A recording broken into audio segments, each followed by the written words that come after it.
Hello everyone, I hope you're doing well.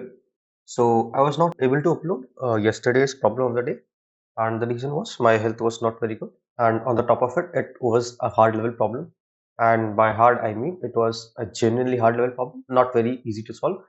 So like both of these together, I was not able to solve yesterday's question, and I didn't upload yesterday's video.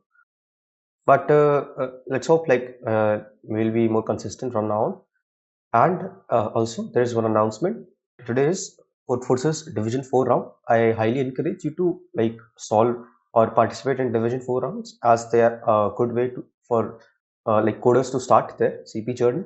And you will find very interesting problems in Division 4, and those are very pregnant feeling problems. So I highly encourage you to solve that. And if possible, we will also be uploading an editorial video for the Division 4 round and the upcoming Code Forces rounds. So let us quickly start with today's video. In this video, we are going to discuss Geeks for Geeks problem of the day. And today's problem is distinct difference, and it is an easy level problem. So this problem is like fairly simple. It just says that we have been given an array of length n, and for each index 1 to n, we have to find the difference between the number of distinct elements in its left and the right side in the array. Right. Let us talk about the test case first. So this is the test case that has been given to us.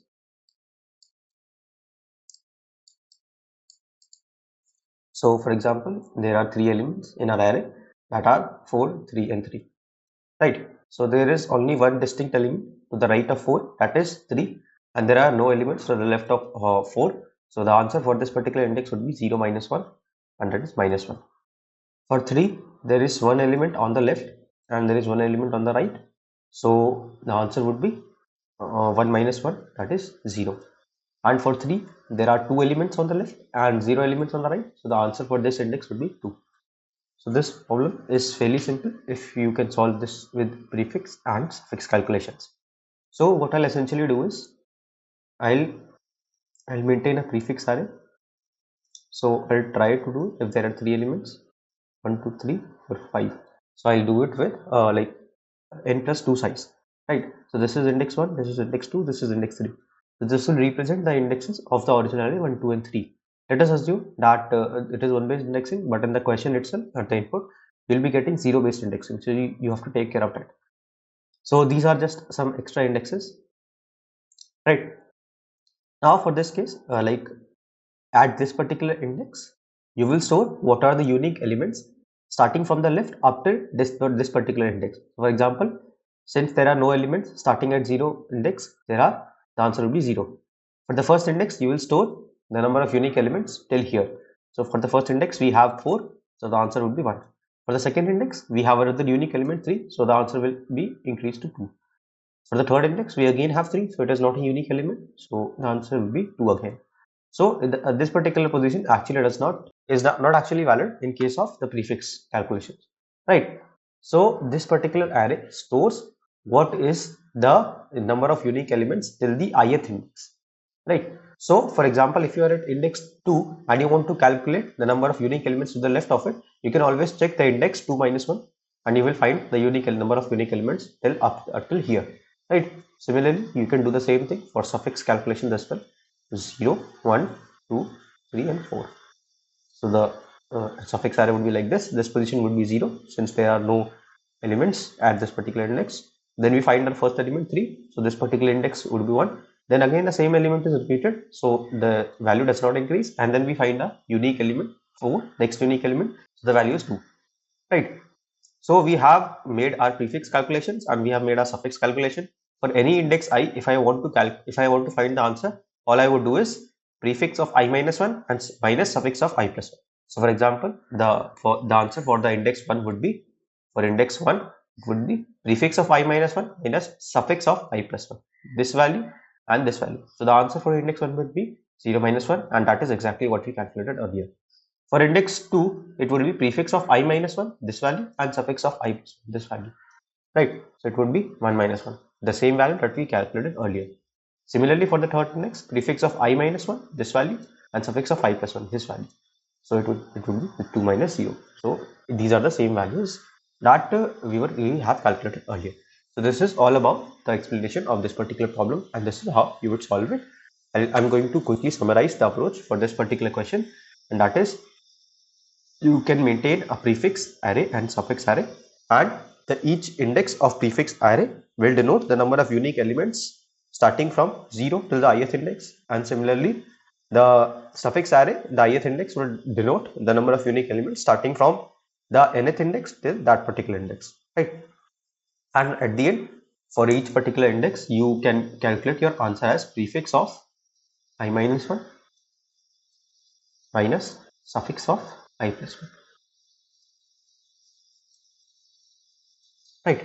So this would be the final answer for answer of I. Now there is actually some details in this particular question, and that is the answer array has to be 0 index, but we are maintaining our prefix array and the suffix array as 1 based indexing. So it would not exactly be I minus 1, it would be some different value. Let me explain you how. For example, answer of 0 will denote the value at the first index, right? If you take 1 based answer, our answer array will be in 0 based indexing, and our like prefix and suffix array will be in 1 based index, right? So answer of 0 will actually denote the answer for the first index, right? So for first index, prefix of I minus 1 will be prefix of 0, and suffix of minus suffix of 2. So while you are actually implementing the code, you have to take care of this 0 and 1 based indexing difference, and that is why, like in the when you do it in the final answer, you will have to do answer of I is actually equals to prefix of I minus suffix of I plus 2. Why am I doing this? Because the 0th index of the answer array will actually denote the answer for the first index of my input, right? For the first index, the answer is prefix of 0 minus suffix of 2, right? So you see that 0 is exactly in the prefix array, so I have taken the I exactly, and we do 0 plus 2, that is 2 for the suffix array, that is I plus 2. Right. So this is only because we have to take care of the differences in 0 and 1 based indexing. Otherwise, the answer would always be prefix of I minus 1 minus suffix of I plus 1. Right. I hope you get this very important thing, and that is very important when we will have a look at the code. So here you can see I've created two arrays, prefix of n plus 2 and suffix of n plus 2. These are the sizes of the array. So prefix of 0, this is 0.